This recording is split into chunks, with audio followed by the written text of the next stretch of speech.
Metro Dubrovka.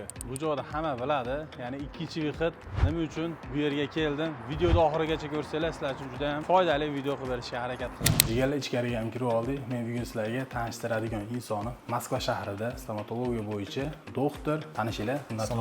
Assalomu alaykum. Charchamasizlar, ishlayapsizlarmi? Yangi joylar qulay bo'lsin. Rahmat. Qani o'ting qani? Xudo xolasa, bilsanglar, kanalimda anchadan beri reklama qilib kelganman. Bugun o'zim tishim bo'yicha muammoim borligi uchun aynan shu insonni oldiga keldim va mabodo tishingizda muammongiz bo'lsa, akamizga обращаться qilsanglar bo'laveradi. Assalomu alaykum. Siz bilan anchadan beri aka-ukamiz, taniyman.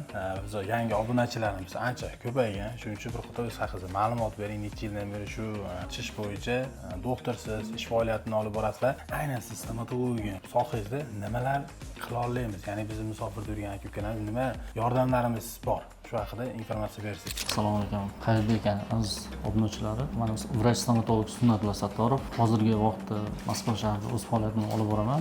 Bizdagi klinikamizda barcha stomatologik xizmatlar mavjud. Davolash, tish olish, tish qo'yish, implantatsiya jarayonlari va birex sistemalar qo'yish barcha turdagi xizmatlar mavjud. Necha yildan beri shu sohadasiz aka? Tashda 10 yil bo'lyapti. Kirib kelganimga o'rsa. Biz qadamsiz aka, O'zbekiston qadini. Biz kuzatadigan insonlar ham bilsin.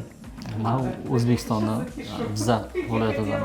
Jizzax viloyatidan akalar. O'zimiz O'zbek akamiz yangi ofislariga o'tgan. Shuning uchun qo'ldan kelgancha men ham va sizlar ham agarda podlishka qilsanglar xursand bo'laman. Mabodo Xudo ko'rsin tishingizda qandaydir muammo bo'lsa, akamga bemalol обращаться qilinglar. Ekrandagi nomer telefonlar va Metro Dubrovka 2-xitga kelsanglar, shaxsan o'zlari kutib oladi. Biz nomimizdan kelganlarga skidkalar qilib berasiz.